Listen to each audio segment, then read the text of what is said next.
Welcome to the Robert Hunt Financial Market Update. It's your host, Robert Hunt, where I take the week's financial happenings that can be confusing, misleading, take you off course. I make that actionable, understandable, and clear. For this week, we've got quite a show for you. A Jeremy Siegel appearance. You may recall that he is the author of the book Stocks for the Long Run and a professor at Wharton. He has a cameo on Yahoo Finance and some quotes I want to talk about, where he discusses the market as he sees it today. And then we get to go on the personal side of things, where we go back to Robert's Corner, where I evaluate myself, my own underpinnings financially, and what I do to keep things simple or not. And then we also continue our series, one of our favorite series, which is the Brokered Certificate of Deposit series. Hold on to your seats, because I tried to sell a 6-month CD on Vanguard's brokered CD marketplace, and you're going to find out how it went. So at the top of the show, Mr. Jeremy Siegel.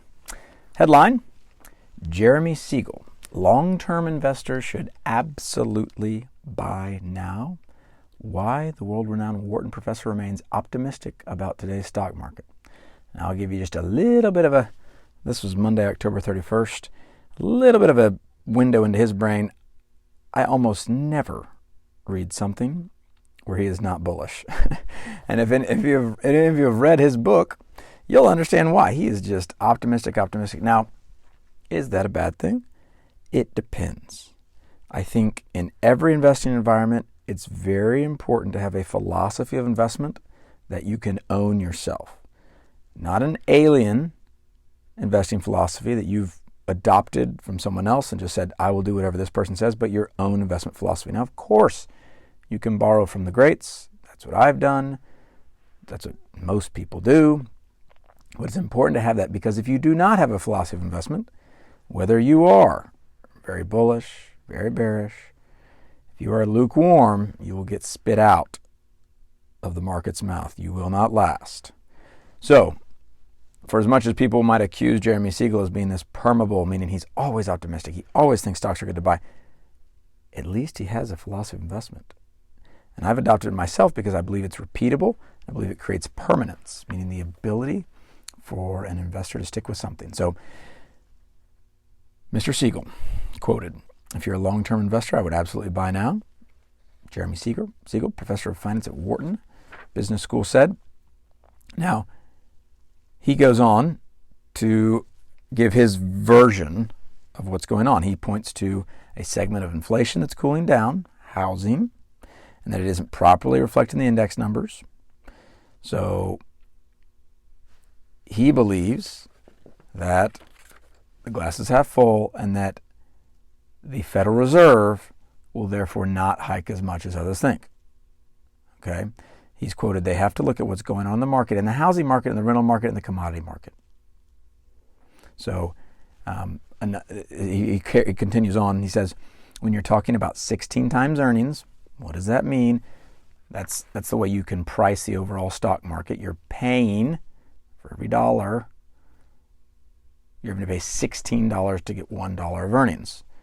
Now, that doesn't mean a whole lot to you if you're not looking at a big old chart saying, well, what was it previously, what is it today? But Mr. Siegel is saying, great, when you're talking about 16 times earnings, even if they're clipped by recession, you shouldn't base it on recession earnings. You should base it on long-term earnings, which I think are very favorable. I think these are just absolutely excellent values, he said.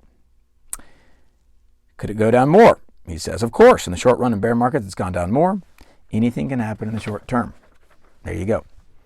Now, others have disagreed. So Ray Dalio's Bridgewater Associates warned earlier this year that we could be facing a lost decade for stock market investors. Siegel says, I disagree with that completely. Siegel says we added 40% to the money supply since the pandemic began in March of 2020. Earnings have historically moved up just with inflation in the money supply, so stocks should be 40% higher than they were. Now, what are we the investor is supposed to take from Mr. Siegel. And why do I read Mr. Siegel? I actually find him instructive. He keeps us going on the investing journey. Listening to someone like Jeremy Siegel can be incredibly important when the bearish noise gets louder and louder and louder. As I've heard it get louder and louder and louder, particularly as the stock market goes down. Folks who predict the world is ending become more and more confident. And so when we read someone like this, what I don't advocate for is, oh, we're supposed to just rotate into the market now. Jeremy Siegel says it's great value. No. What we should inculcate when we hear Mr. Siegel is, fantastic, I'm going to stick with the plan. The world's not ending. This Wharton professor, who has a track record of being bullish, to be sure, is identifying the market as fairly valued or undervalued. Again, not actionable for us in as much as it just helps us stick with the plan. So what is instructive for me, and I hope is for you, is whenever we get more and more news, particularly as there are wars and rumors of wars, that voice can get louder and louder that says, uh-oh, what if this is it? What if Ray Dalio's right? What if some of these other figureheads are right? We've got a lost decade. Let's throw in the towel, right? Because that's the easy button. That's the easy button. Just say, no mas, throw in the towel, you're done. Don't do that. Be willing to pay a price to own an investment philosophy, and you can adopt one, but you still own it, from Mr. Siegel or Mr. Bogle or Mr. Buffett. But you've got to eventually make it your own. Because when the storms come, and here they are, with the Federal Reserve raising these rates, it's making every asset worth a little bit less, you've got to have your own philosophy. So I like Mr. Siegel's philosophy. I'm a perma-bull myself. Stick with it, friends. Do not try to move in and out on this thing. Just bit by bit by bit, keep investing, and you'll be better off for it. Now for my brokered certificate of deposit saga. So as you'll recall in previous episodes, for my faithful weekly listeners, of which there are many of you, I bought a brokered certificate of deposit on the Vanguard brokered marketplace. I had never done this before, but as interest rates are rising, we now enter the game of how do I chase yield in an appropriate manner. So if you're at a big bank and you're getting 0.05%, that's now no bueno. If you have the ability in an easy manner to move around, maybe an online bank, great. I'll talk about that later in Robert's Corner. But what did I do? I bought a brokered CD for you, the listener, as an experiment. It was a 6-month CD. It was from Customers Bank in Phoenixville, Pennsylvania, 4.05%. And I bought it, and then I tried to sell it this week. And it was interesting. I'd never done this. You basically create an auction for yourself. So I put it up for sale. I got no bids initially. It takes a little while. It takes about 15 minutes. I then got 3 bids. The highest bid for that $1,000 CD I purchased was $950. The lowest bid being almost closer to $900. Now that may not sound like that big of a haircut to you. It felt like it to me. So what the implied yield was, the $5 word here is yield to worst, meaning what sort of yield was the buyer getting by offering me these discounted rates on my CD? The buyer was getting about a 15% yield. So had I accepted these offers that Vanguard brokered for me, I would have been giving the seller a 15% yield from my 4% yield. Because I'm locked into my 4% yield, right? So long as I hold this CD to maturity in April, I'm going to get it. I didn't have the stomach, even for science, even for you, the listener. My love has bounds. I must say, my love has bounds. I couldn't click the button. I couldn't take the $50 loss. It just didn't feel right. So, and you have the option, okay? So you have the option of not taking the bids. I didn't take the bids. And so I still own the 6-month CD. But what it taught me was there's a bit of a haircut here. And the market's not that liquid. So these were my learnings. Learn from this. Yes, you can sell it. That was nice. So if you are in a true pinch and you buy one of these certificates of deposit, okay, good. You get the option to get cash for it. There's a haircut here. And I can only imagine the haircut gets bigger the longer the duration certificate of deposit, potentially. Because there's more risk the buyers are taking. Oh, I've got a 6-month CD. There's really not hardly any duration risk for these buyers. So I didn't want to do it. I just couldn't part with my CD, so I will just keep it. Like a stuffed animal that I can't get rid of, I will keep it. And everything should be fine. However, what I learned is, okay, if the market's just not that liquid, and I can appreciate why someone wouldn't want a $1,000 CD from Customers Bank in Phoenixville, Pennsylvania. Maybe it's just not enough money, or they think they can, it screams retail investor that's desperate, so they can offer me a bit of a discount. Maybe the Treasury, the U.S. Treasury note, is a 6-month note, is a better playground because there's enhanced liquidity. Everybody knows it. It's a quick buy. So I'm going to try that. For next week, I'm actually going to give that a try and see if that's a better option for people that really do feel like I've got a 6-month timeline, 12-month timeline, 3-month timeline. Maybe it is, and I'm basically testing out the Vanguard platform. Maybe it is better to simply buy something a little more liquid.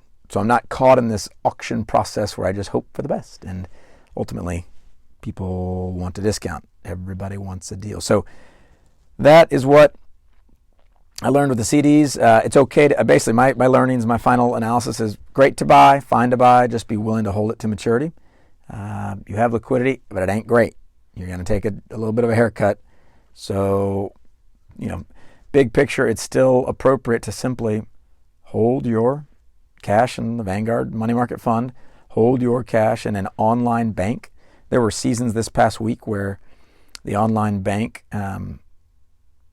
where I operate was offering 3%, and the Vanguard money market fund was just below that, a hair below that. And so that'll happen. You'll have these peculiar times where, wow, I didn't see that coming. The bank, for whatever reason, maybe needed the deposits or felt they had to compete. The money market fund that day just didn't yield quite as much. It was just a hair below. So keep it simple, though. Be willing to, if you're at a bank and you're at Vanguard or some other money market fund, stick there. You don't have to play the CD game, but if you want to, here you go. Okay, Robert's Corner. So last week I detailed some of my purchases, some of the way I arrange my own finances. One of you commented you almost fell out of your car when I recommended Walmart Plus for groceries. Yes, the produce. I understand the produce, but I wouldn't even say it's a recommendation. It's a confession. This is more confessional than prescriptive. So you can learn from my mistakes. But I'm still sticking with Walmart, guys. Despite the fan hate mail, I'm still sticking with Walmart. I'll let you know when I bug out. Okay, so for me financially, how do I organize my own finances? And if I were to audit myself, what would I say? Okay, I have a local community bank that I use. This bank is called Benchmark Bank. Why do I use them? Well, when I got married, I tried to add my spouse to my online bank, and there wasn't sufficient credit history for her, so they didn't let me do it. And she was already at Benchmark. Great. So I found out it was wonderful. Community banks can be wonderful. The service level is very high, and I found it to be better than any of the previous brick and mortar institutions that I previously was a Wells Fargo customer. I had been a customer at Bank of America for a season. And it just felt pretty transactional. And I felt like they were pushing products on me. I've never had Benchmark push a product on me, and I've always felt it was highly relational. So I recommend, hey, if you need a brick and mortar, and sometimes it helps to have something other than an online bank, there's some situations that they might require it. That's what I do. And I use that bank for kiddie accounts. Kids have little savings accounts, and it's nice to have something down the street. So doesn't have to be Benchmark. There are plenty of other folks, but that's what I use. And then I use an online bank. I pair it with an online bank. Why do I do that? The yield game. So Capital One 360 is what I use. Currently, their money market fund is at 3%. Most of these online banks are pretty close. They're all competing with each other. And then they've got a checking account component with Capital One 360 that I use. And I will link that checking account at Capital One 360 to my credit cards. I have 2 credit cards at Capital One Quicksilver cards. These are no-fee cashback cards at 1.5%. And why do I have 2? Because I tell a lot of clients to keep one. Physician, heal yourself. Here we go. Well, maybe one day I will. But I had a season where I kept getting my credit card hacked, And so, I mean, I think the Home Depot hack got me. You may remember these where you're using your credit card, you get some server gets hacked in Nowheresville, all of a sudden your data is at risk. So I have one credit card that's for all my monthly stuff. That's just electric, city services, YouTube, TV, internet, and it all goes on this one credit card. For all of my discretionary purchases that just kind of happen at a restaurant or at a grocery store or at a wherever, Amazon, I use the other Capital One 360 so that if that main Capital One 361 gets hacked, I don't have to reset all these kind of renewing charges. I can just simply, great, get a new one, and it saves me the hassle. So again, 2 cards, one for these kind of monthly fixed utility type deals, and then one for everything else. Now, I haven't gotten hacked in a while. I'm starting to use Apple Pay a lot, which effectively takes away the hacker's ability to look at you. They don't know who you are when you use Apple Pay. So hopefully that holds, but the criminals always find a way. They are motivated, and they find a way. So that's basically what I do. And then I've got my Vanguard account where that's where I invest. That's where I use market cap index funds. Yes, eating my own cooking. What am I doing today? Well, I like an exchange traded fund with the ticker VT. It's basically Vanguard's total globe exchange traded fund. It's, I believe, 7 basis points in cost, 0.07%. It's kind of one fund to rule them all. You click the button, you're done. It didn't exist when I started. So I've got a kind of a disparate number of ETFs that basically are VT. Because I've been investing for a while, as the new products come out like VT, I don't always get to use them. So right now I'm underweight international stocks. Why? Not by choice. It just keeps happening that U.S. stocks keep outperforming, and therefore when I purchase stocks, I basically am only purchasing international stocks. Not because I'm trying to market time, or not because I think, oh wow, I'm going to outperform, but just because I think a weighting at either 70-30 or 60-40, depending on who you are, long-term creates a portfolio of permanence. That's what I'm going for myself. I want something that I can stick with for the next 50 years. And that is the filter by which I look through things, and I can stick with that filter. I can stick with that prescription because there will be decades where international outperforms, and there will be decades, as we're currently in, where domestic stocks, U.S. stocks outperform. So that's what I'm doing. I'm having to invest in international stocks to kind of catch up. Whereas when you invest in VT, you're kind of done. So what would my dream be? Okay, so if I were to scrutinize Robert Hunt and say, okay, let's say I'm a client of myself, what would I say? I'd say, it sure would be nice if we could consolidate some of this. Now, I would have to give up certain things, but could I consolidate? I think I could. I've always thought there's a world where maybe I could ditch Capital One and I could just go with using Vanguard's money market fund as kind of my yield vehicle and the local community bank as my brick and mortar. I keep cash for the month or quarter in there. I don't know. I've got another little variable for me, which is I use a budgeting software called YNAB. Acronym, you need a budget. So every dollar has a job. Every month has a plan. I recommend it. I'd say about 30% of the folks I recommend it to stick with it. It's a little bit of a haul the first month or two to get started, but then the tailwind is huge. So that is why sometimes it helps for me to use these online accounts because they interact well with YNAB and the software, and plenty of banks do. It's just that Vanguard really doesn't, and Benchmark currently doesn't do auto linking. You can kind of do manual underwriting or manual programming with YNAB, which is just fine. So that's what I do. Again, this is not an endorsement or a prescription for you. This is a confessional for me and for you to get behind the scenes on what do I do. My main goal, my main vision, oh wow, wouldn't it be great if I could just have one financial institution I do everything at, and they did everything well. They did great yields, great interface, great online, just one financial house to do it all. Charles Schwab would probably be the closest if you forced me to do that. You're going to get cross-sold like crazy, but everyone does that now. But they've got a banking component, an investing component. You just use your ETFs, free trades. They have a credit card component. It's American Express. But there is a world where I think you could go all Charles Schwab if you just wanted to interact with one financial institution. Right now, I'm interacting with, I guess, quite a few. Benchmark, Capital One 360, Vanguard, for me personally. So that's what I do. I'll let you know if I make a change.